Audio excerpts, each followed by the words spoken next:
흔히 인생을 긴 여행에 비유하곤 합니다. 그것은 이 땅에서 영원히 사는 것이 아니고 우리에게는 언젠가 돌아갈 곳이 있기 때문입니다. 성도들에게 있어서 인생은 하나님 나라를 향해 가는 여행입니다. 우리가 여행의 목적지에 잘 도착하기 위해서는 좋은 안내자, 가이드가 필요하고 또 좋은 동반자가 함께 있으면 더 좋지요. 그것은 여행을 하다 보면 길을 잃을 수도 있고 혼란하고 어려운 상황을 만날 수도 있기 때문입니다. 좋은 인도자를 만나야 하나님 나라를 향한 인생 여행에 성공할 수가 있습니다. 예수님께서는 우리에게 매우 훌륭한 인도자, 또 안내자, 동반자 한 분을 소개해 줍니다. 요한복음 14장 26절 말씀인데요. 함께 볼까요? 다 같이 시작. 보혜사 곧 아버지께서 내 이름으로 보내실 성령, 그가 너희에게 모든 것을 가르치고 내가 너희의 모든 것을 생각나게 하리라. 그렇습니다. 예수님께서 소개하신 인생의 안내자는 바로 성령님이십니다. 예수님은 성령님을 보혜사라고 말씀하셨습니다. 이미 여러 차례 말씀드려서 잘 아시겠지만 보혜사는 돕는 사람, 가까이에서, 아주 가까이에서 돕는 자, 이런 뜻입니다. 가장 가까이에서 항상 함께하며 필요한 때에 필요한 도움을 베풀어 주시는 분, 이분이 바로 성령님이십니다. 잘못된 길을 가면 꾸짖어 바로잡아 주시고 힘들고 지쳐서 넘어질 때면 부축하고 일으켜 세워주시는 분이 바로 성령님이십니다. 성경에는 이러한 보혜사의 도움을 받아 인생 여행을 성공적으로 수행한 많은 믿음의 사람들의 이야기가 기록되어 있습니다. 하나님의 뜻에 합당하게 살았던 모든 신앙의 사람들은 성령님과 함께한 사람들, 성령의 인도하심을 따라 산 사람들입니다. 바울도 그중 한 사람입니다. 사도 바울은 일반적인 기준으로 생각할 수 없는 놀라운 인생을 살았습니다. 아무도 도전하지 않았던 이방 전도에 도전했고 끊임없이 새로운 곳을 찾아가 복음을 전하고 교회를 세우는 그런 삶을 살았습니다. 그 과정에서 수많은 고난을 겪고 또 죽을 위기도 여러 차례 넘겼습니다. 바울은 자신의 삶을 이렇게 설명하고 있습니다. 고린도후서 11장 23절에서 27절까지 있는 말씀인데요. 함께 보겠습니다. 시작.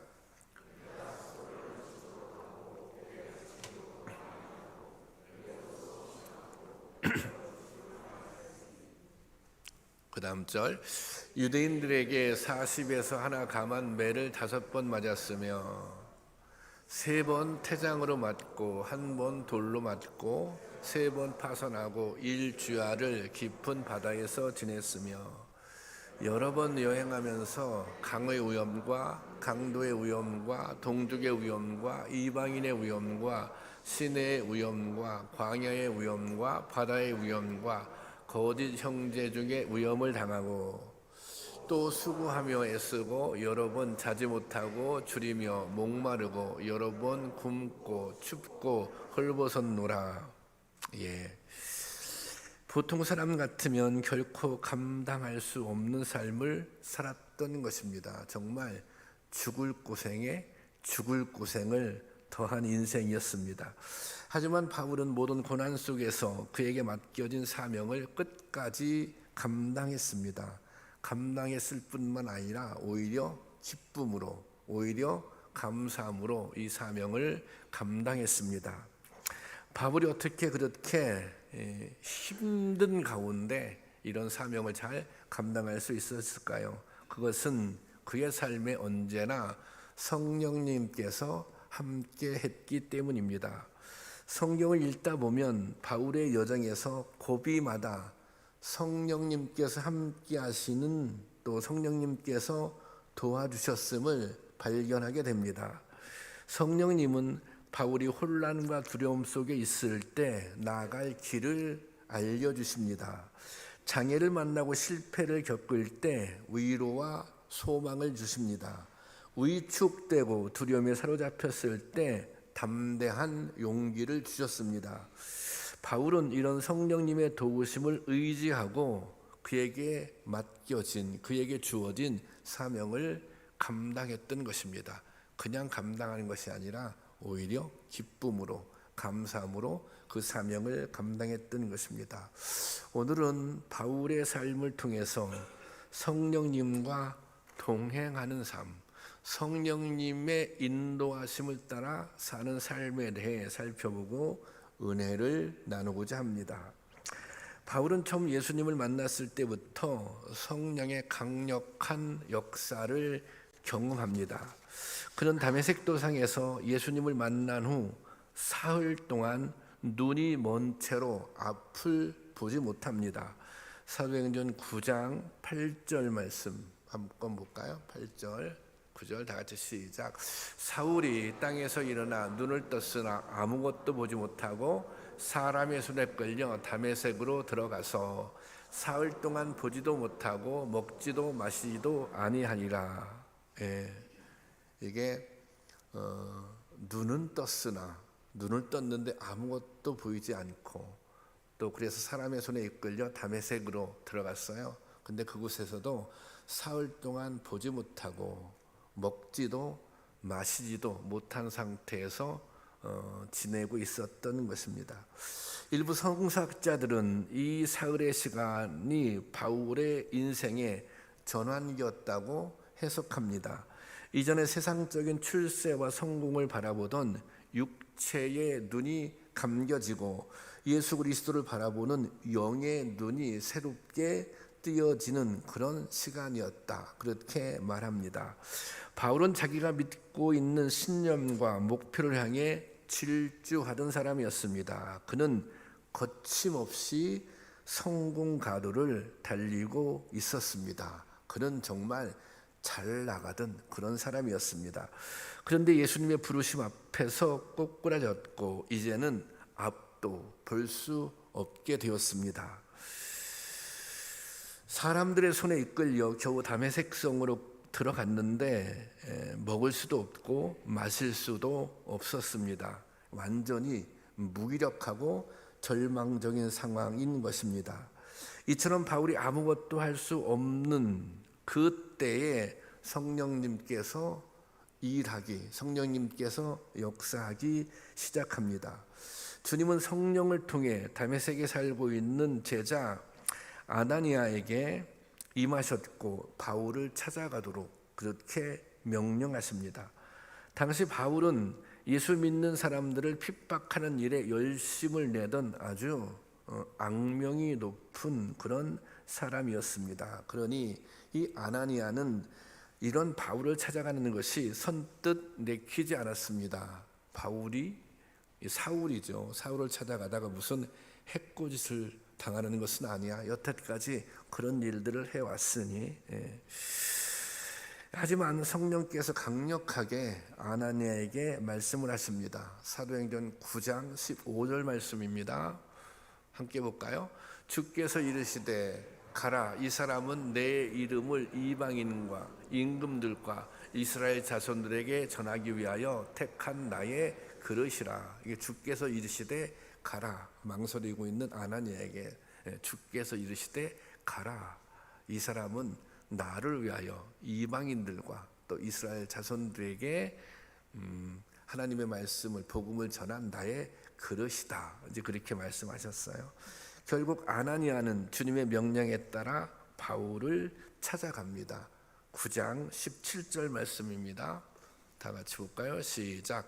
아나니아가 떠나 그 집에 들어가서 그에게 안수하여 이르되 형제 사울아, 주 곧 내가 오는 길에서 나타나셨던 예수께서 나를 보내어 너로 다시 보게 하시고 성령으로 충만하게 하신다 하니, 예수께서 나를 보내어, 내가 다메섹 도상에서 만났던 그분 예수님께서 나를 보내어 너를 다시 보게 할 것이다. 그리고 그 다음에 성령으로 충만하게 할 것이다. 그렇게 말씀하셨다는 것입니다. 아나니아가 바울을 찾아가 안수할 때 바울의 눈이 떠졌습니다. 눈이 밝아져서 보이기 시작했습니다. 그리고 성령으로 충만하게 되었습니다. 바울은 다시 일어섰습니다. 그리고 건강도 회복했습니다. 하지만 무엇보다 중요한 변화는 그의 심령 가운데 일어났습니다. 이제 그는 더 이상 이전의 사울이 아닙니다. 핍박자요 박해자였던 사울이 예수를 위해 살고 예수를 위해 죽는 복음의 전도자로 거듭난 것입니다. 이것이 바로 바울이 경험한 성령의 역사입니다. 이후 바울은 완전히 달라진 삶을 살아갑니다. 이 변화는 부분적인 변화가 아닙니다. 성격이 약간 달라졌다거나 태도가 약간 변했다거나 생각이 약간 달라지는 것이 아닙니다. 마치 새로 태어난 것처럼 완전히 새 사람이, 완전히 새로운 사람이 된 것입니다. 성경은 이런 변화를 거듭남이라고 말합니다. 제가 오래전에 이제 만났던 이제 그때는 학생이었죠. 아이가 있었는데 당시 고등학교 2학년이었었는데 이 친구는 좀 이렇게 삐딱하고 그리고 부정적인 생각을 가지고 있었습니다. 그때도 이제 수련회를 했는데 수련회를 하면 이 사전 프로그램으로 각자 기도 제목을 적어내게 했습니다. 그런데 이 아이는 늘 기도 제목을 쓰지 않았습니다. 또 기도 제목을 적는 쪽지를 나눠주면 항상 이렇게 백지로 내는 것이었어요. 그리고 이렇게 표정을 보면 항상 한결같이 이 불만스러운 뭔가 무슨 싸우고 싶어하는 그런 표정을 하고 있었습니다. 이 아이의 상황에 대해 알고 보니 그럴 만한 또 이유가 있었습니다. 사실 이 아이는 상당한 재능을 가지고 있었는데 그래서 그런 꿈도 가지고 있었는데 가정의 형편이 그 꿈을 이루도록 뒷받침을 해줄 만한 여유가 없었던 것입니다. 아무리 꿈을 가지고 있지만 그리고 뭔가 자신 인생 미래에 대해 기대를 가지고 있지만 그 꿈이 이루어질 희망이 없다고 생각하니 항상 원망스럽고 그리고 화가 났던 것입니다. 그런데 어느 해 여름 수련회가 교회에서 있었습니다.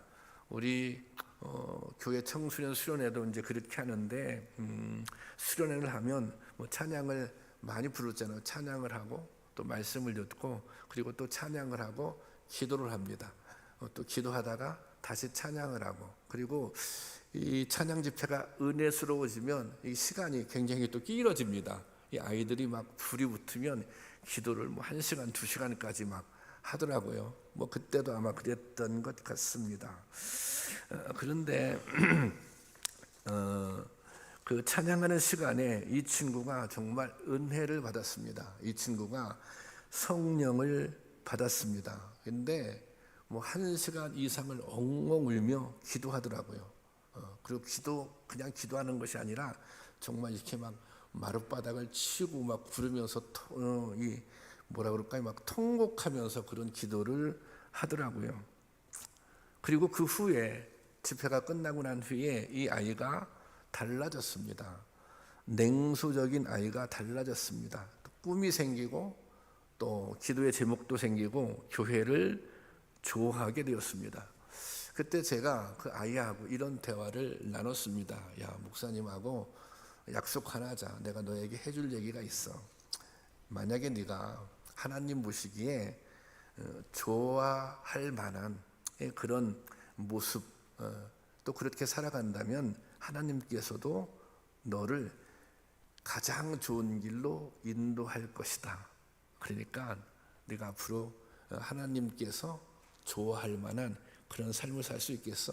그런 삶을 살아볼래? 그러면 하나님께서 너를 정말 좋은 길로 인도해 주실 거야. 그렇게 한번 나하고 약속할 수 있겠니? 뭐 그렇게 얘기를 했어요. 근데 이제 그 친구가 그때 한 번 들는지는 모르겠지만 그렇게 한번 해보겠노라고, 그렇게 살아보겠노라고 약속을 했습니다. 이것이 20년 전의 일입니다. 그 친구는 지금 어떻게 살고 있을까요? 제가 볼 때는 여러 우여곡절이 있었지만 정말 지금도 신앙생활을 아주 잘 하고 있습니다. 제 주변에서 함께 신앙생활을 잘 하고 있습니다. 여러분, 성령은 이렇게 역사하십니다. 그리고 이런 역사는 몇몇 특별한 사람에게만 일어나는 사건이 아닙니다. 누구나 이런 성령의 역사를 경험할 수 있는 것입니다. 우리가 어떤 성령의 역사를 경험하고 또 막 변화가 나타나는 그런 성도님들이 있으면 이런 생각해요. 아유, 아무개 성도님은, 아무개 집사님은, 아무개 권사님은 참 특별하다, 특별한 분이다, 그렇게 생각하는데, 사실 그분이 특별한 분이기 때문에 성령이 역사하는 것은 아닙니다. 어떤 사람이 특별하기 때문에 성령이 역사하는 것이 아니라, 성령은 사모하는 사람에게, 성령은 갈망하는 사람에게 임하는 것입니다. 누구든지 성령의 은혜를 갈망하면, 사모하면 그런 은혜를 경험할 수 있는 것입니다. 예수를 오래 믿고도 아무런 변화를 경험하지 못하는 성도들이 있습니다. 어떤 분들은 제가 예수를 믿어서 그래서 성격이 조금 좋아진 것 같아요. 내가 예수를 믿어서 그래도 좀 이렇게 세상을 대하는 태도가 조금 달라진 것 같아요. 이제 그것을 변화라고 생각합니다. 그런 것들은 마치 이런 거예요. 내가 세상을 살아가면서 중요하게 생각했던 것들이 있어요. 1, 2, 3 이렇게 있다면, 그런데 그 한 부분으로 신앙생활도 추가된 것입니다. 여러 가지 중요하게 생각했던 것들이 있는데 그 중에 하나 신앙생활이 추가된 거예요. 그런데 바울의 변화는 이런 수준의 변화가 아닙니다. 사실 그것은 변화라고 말할 수 없는 것입니다. 바울은 인생의 가치관, 인생의 목표 자체가 달라졌습니다. 예수님이 삶의 한 부분으로 추가된 것이 아니라 예수님이 삶의 목표가 된 것입니다. 살아도 주를 위해 살고 죽어도 주를 위해 죽겠다는 결단이 바울에게 생겼던 것입니다. 그래서 바울이 빌립보서 1장 20절에 이렇게 고백하고 있어요. 20절 말씀 보겠습니다. 다 같이 시작. 나의 간절한 기대와 희망은 내가 무슨 일에나 부끄러움을 당하지 않고 늘 그랬듯이 지금도 큰 용기를 가지고 살든지 죽든지 나의 생활을 통틀어 그리스도의 명광을 드러내는 것입니다. 큰 용기를 가지고 살든지 죽든지 나의 생활을 통틀어 그리스도의 영광을 드러내는 것입니다. 그것이 나의 삶의 목표입니다. 21절 한 번까지 올려주세요. 21절에 이렇게 고백하고 있어요. 나에게는 그리스도가 생의 전부입니다. 그리고 죽는 것도 나에게는 이득이 됩니다. 그리스도가 나의 생의 전부이기 때문에 그를 위해서 내가 죽을 수만 있다면, 그를 위해서 죽게 되더라도 그 일도 나에게는 유익입니다. 나에게는 영광입니다. 그렇게 고백하고 있는 것입니다. 여러분, 성령은 우리를 변화시킵니다. 성령은 우리를 새롭게 만듭니다. 여러분, 우리 안에도 이런 변화의 갈망이 있기를 원합니다. 성령 충만을 소원하고 성령 충만 간구할 수 있기를 바랍니다. 성령을 받으면 달라집니다. 성령 충만하면 반드시 변화가 일어납니다. 생각이 달라지고 목표가 달라지고 세상을 대하는 삶의 태도가 달라지는 것입니다. 여러분, 우리의 인생이 성령이 역사하는 인생, 그래서 그리스도인답게 사는 인생으로 변화되고 달라질 수 있기를 바랍니다. 그리고 무엇보다 여러분들이 그런 소원을 가지고 주님 앞에 성령 충만을 간구할 수 있기를 주님의 이름으로 축원합니다. 바울은 일생 동안 성령과 동행하는 삶을 살았습니다. 이 성경의 기록을 보면 바울의 행적에는 늘 성령의 동행하심, 성령의 역사가 나타납니다. 바울이 처음 이방인의 사도로 사역을 시작하게 된 것도 성령의 역사였습니다.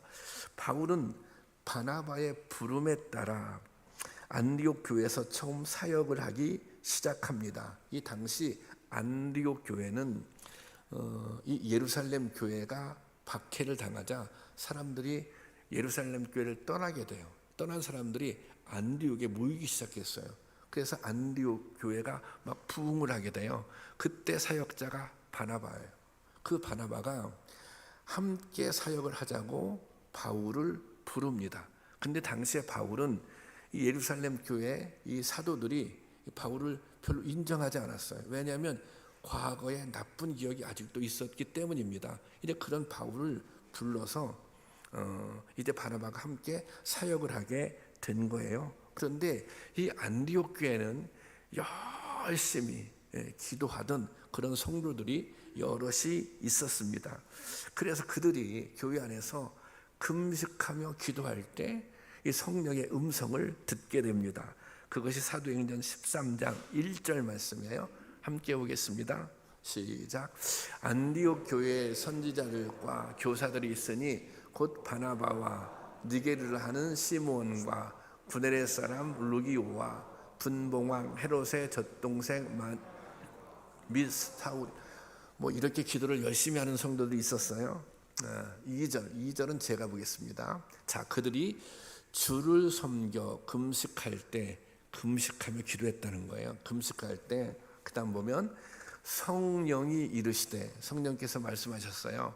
내가 불러 시키는 일을 위하여 바나바와 사울을 따로 세우라 하시니, 내가 시키는 일을 위해서 바나바와 사울을 따로 세우라는 거예요.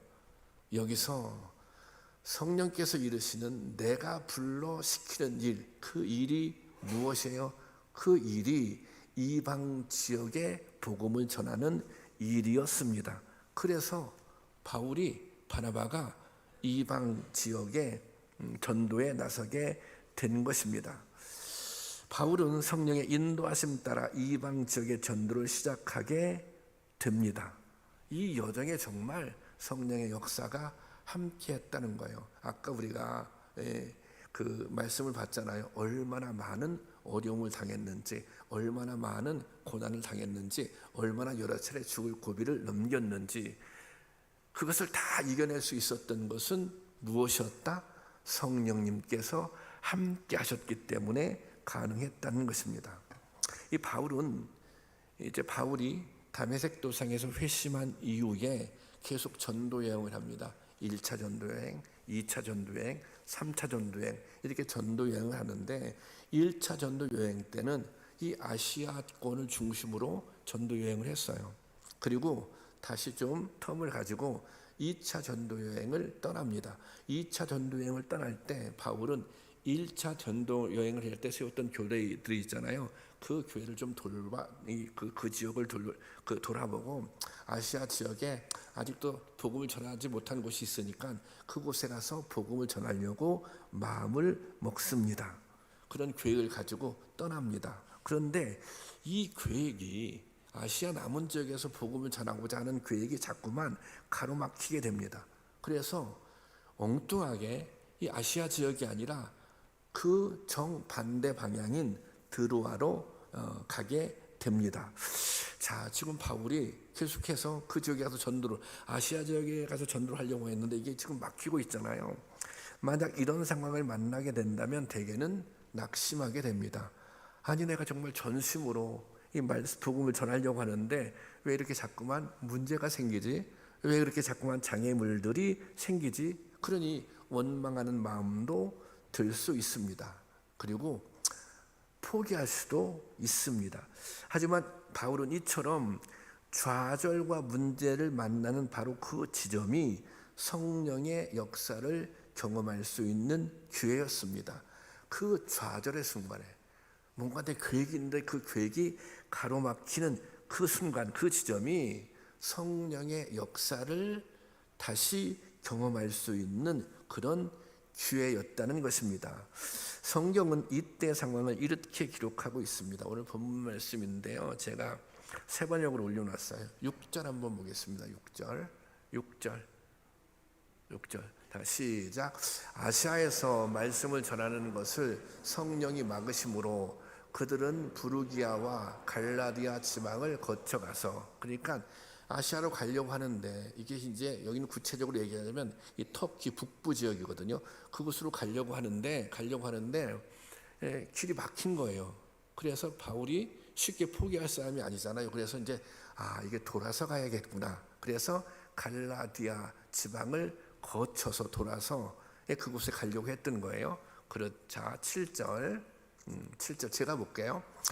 자, 무시아 가까이에 이르러 비두니아로 들어가기로 하였으나, 이제 그러니까 이제 그곳으로, 그 아시아 지역으로 더 접근하게 된 거죠. 그런데 여기 보세요. 예수의 영이 그것을 허락하지 않으셨다. 그 이유가 구체적으로 밝혀지고 있지 않지만 성령이 아시아로 들어가는 것을 돌아서라도 가려고 했는데 그것을 허락하지 않으셨다는 것입니다. 그리고 8절 말씀. 자, 그래서 그들은 무시아를 지나쳐서 드로아에 이르렀다. 이 드로아라고 하는 지역은 어디냐면, 드로아는 이 아시아에서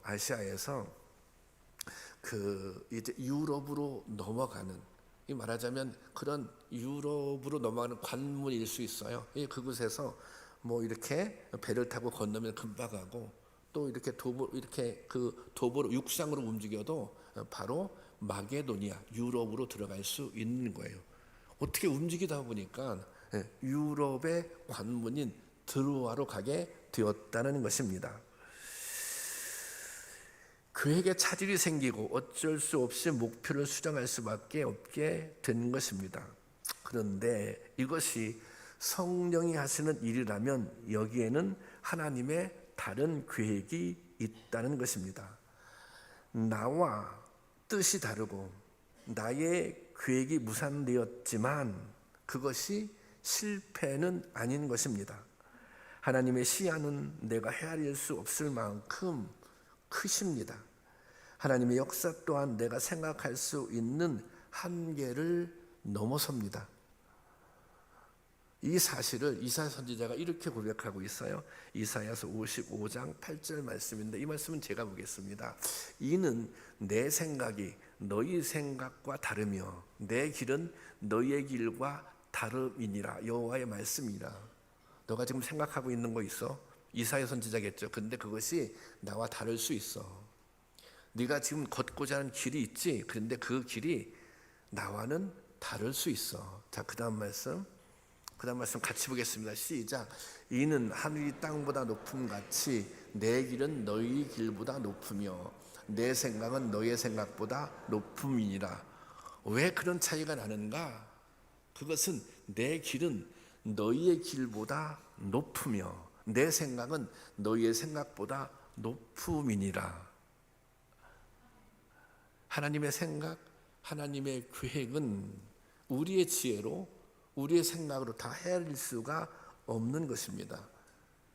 그분은 우리보다 훨씬 높은 분이에요. 그분은 우리가 그분의 계획을 우리의 생각으로 어떻게 다 알 수 있겠습니까? 그렇다는 거예요. 실제로 바울의 전도 여정은 새로운 국면을 맞게 됩니다. 하나님은 바울이 아시아가 아니라 유럽으로 전도 영역을 확장하기를 원하셨던 것입니다. 이것이 하나님의 일이고 성령이 하시는 일입니다. 우리가 무언가를 하다가 그래 하나님을 위해서 무언가를, 주님의 일을 위해서 무언가를 계획하고 그 일이 가로막히는 순간이 있을 수 있어요. 그런데 중요한 것은 그 상황에서 나의 판단을 고집하지 말고 낙심하거나 포기하지 않고 성령의 뜻을 헤아려 보는 것입니다. 성령께서는 어떻게 일하고 계시는지, 또 성령님께서 어떤 새로운 은혜를 예배하고 계신지 성령의 음성을 듣기를 원하고 하나님의 뜻을 헤아려 보는 그런 믿음을 가져야 하는 것입니다. 저는 부목사를 한 10년 정도 했습니다. 평생 부목사를 할 수는 없잖아요. 그러니까 한 이제 9년 정도 돼서 또 이제 그 교회, 제가 부목사던 교회 이제 상황도 있고 저도 이제 단독 목회를 나가야 되겠다, 이제 그렇게 생각했어요. 그런데 제가 꿈은, 제가 부목사로 있던 교회가 도시에 있는 교회였으니까, 그리고 저는 도시가 맞습니다. 물론 다 그럴 수 있겠죠. 그래서 저는 도시에서 목회하기를 원했습니다. 가능한 한 큰 도시에서 목회했으면 좋겠다. 개척을 하더라도, 개척을 하는 있어도 도시에서 그렇게 목회를 하고 싶다, 그런 꿈을 가지고 이제 기도를 했습니다. 그래서 뭐 알아보기도 하고, 또 여러 이제 선배 목사님들이 이제 뭐 이렇게 소개도 해주고, 또 담임 목사님도 막 열심히 알아보고 그랬는데, 제 생각에는, 그래서 이제 자기소개서도 교회 내고 그랬을 거 아니에요. 그런데 뭐 또 교회 장로님들도 만나서 대화도 해보고, 이제 제가 이게 청빙 자료를 낸, 그런데 제가 생각할 때는, 야, 내가 이 교회 가면 정말 목회를 잘할 수 있겠는데, 이제 그런 생각을 했지만 이게 다 안 되는 거예요. 그게 몇 차례 그런 일이 있어요. 그래서 내가 그런 생각을 했어요. 아니, 도시교회는 못 가더라도 그냥 면소재지 있는 교회라도 갔으면 좋겠다. 그러다가 제가 임지가 드디어 결정이 됐습니다. 임지가 결정이 됐는데, 그 교회는 아주 산골에 있는 교회였어요. 그래서 이제 이사 가는 날 저희가 이제 아이들하고 이제 이삿짐을 싣고 이제 차를 타고 가거든요. 근데 제가 교회던, 목회하던 교회는 이렇게 큰 이제 고개를 넘어가요. 그 고개를 황룡고개라고 그러는데, 옛날엔 눈이 오면 그 고개를 넘어가지도 못했어요. 지금은 길이 많이 났는데, 그 고개를 막 한참 가서 이제 거기 이제 가서 그 고개를 넘었어요. 넘었는데, 넘으니까 거기 이제 마을이 나오고 거기 이제 교회가 있으니까 아이들이 그런 얘기가, 아빠 이 교회냐고. 이 교회가 아니다. 차를 타고 또 한참 갔어요. 산길은 아니지만 쭉 갔어요. 한 10분 정도 가까이 가니까 교회가 또 나오더라고. 아빠 이 교회냐고. 그래서 이 교회가 또 아니다. 그랬더니 아이들이 안색이 달라지더라고. 그래서 그게 또 한참 가서 이제 거기에 이제 교회가 있었어요.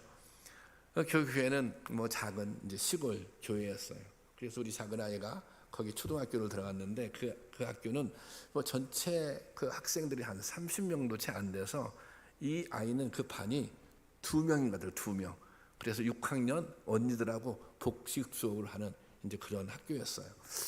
그럼 여러분 생각할 때, 제가 그곳에 가서, 여기 또 그 교회 출신 성도님들이 있는데 미안한데 제가 거기 무슨 좋은 마음으로 갔겠어요. 막 불타는 사명감을 가지고 그곳에 갔어요. 불타는 사명감을 가지고. 마음이 불편했던 건 사실이죠. 하나님께서 왜 나를 이곳에 보내셨나. 그리고 사실 정말 다 막혔잖아요. 어디 도시교회로 가서 한번 목회해보려고 그랬는데, 또 개척할 기회가 막 주어지는 듯 했는데 그것도 막 막히고 되게 막혔단 말이죠. 아니, 왜 이렇게 막으시나, 왜 그렇게 안 된다. 열심히 기도했는데. 근데 제가 그것에 목회를 하면서 깨달았습니다. 어떻게 깨달았느냐. 얼마 지나지 않아서, 아하, 이것은 성령님의 인도하심이 있었다고 하는 것입니다. 막은 것도 성령님이셨고, 이곳에 오게 하시는 것도 성령님이셨습니다. 저는 그곳에서 정말 목회를 굉장히 행복하게 잘했습니다. 그리고 제가 굉장히 많이 다운된 부분이 있었는데, 말하자면 영적으로. 근데 그곳에 가서 정말 성도님들 사랑도 받고, 또 정말 함께 정말 공동체처럼 살았는데, 그곳에서 정말 많은 회복을 경험하고 은혜도 경험했어요. 그래서 제가 그때 깨달았어요. 시간이 얼마 지나지 않아서 이게 성령님이 인도하셨구나. 성령님이. 제가 기도했어요. 뭔가 목표를 가지고 하나님께서는 내가 목표했던 그대로 응답하시는 것이 아니라 하나님께서는 다른 길로, 그 다른 길이 뭐예요? 사실은 더 좋은 길로 성령님께서 그렇게 인도해 주셨다. 저는 믿습니다. 이제 그 이후에 제가 참기쁨교회에 와서 목회를 하게 된 거예요. 제가 여러분 이 교회에서 목회하고 여러분 만나서 같이 신앙생활 하잖아요. 이게 우연이야, 우연이. 이게 성령님께서 인도해 주셔서 우리가 이곳에서 만나서 함께 신앙생활을 하게 되는 것입니다. 우리 지휘자 권사님도 그냥 어쩌다 오게 된 것이 아니라 성령님께서 인도해 주셔서 이곳에서 함께 신앙생활하게 된 줄로 믿습니다. 그런 거예요. 이 사도행전은 누가에 의해 쓰여졌습니다. 바울 당시 모든 여정을 그때 기록하는 것이 아니라 이것은 시간이 지난 다음에 후에 바울의 전도 여정을 돌아보며 기록한 것입니다. 그래서 저는 오늘 본문의 말씀이 더욱 은혜가 됩니다. 왜냐하면 지난 일들, 지난 행적들을 성령의 조명 아래 해석하고 있기 때문입니다. 길이 막혔어요. 길이 막혔기 때문에 새로운 길이 열렸던 거예요. 그리고 하나님의 더 큰 계획이 이루어졌던 것입니다. 성령께서 막으셨고 성령께서 열어주신 것입니다. 그래서 구원의 복음의 지경을 넓히며 유럽에 전해지게 되었습니다. 이것이 성령과 함께하는 사람들에게 일어나는 일입니다. 역사입니다. 바울은 모든 여정을 성령과 동행했습니다. 힘들고 위험하고 두렵고 불안한 모든 순간을 성령을 의지하며 걸어갔습니다. 형통할 때도, 좌절할 때도, 순탄할 때도, 어려울 때도 성령과 함께 했습니다. 감당하기 어려운 고난에 직면하면 더욱 깊이 엎드리고 성령님의 도우심을 간구했습니다.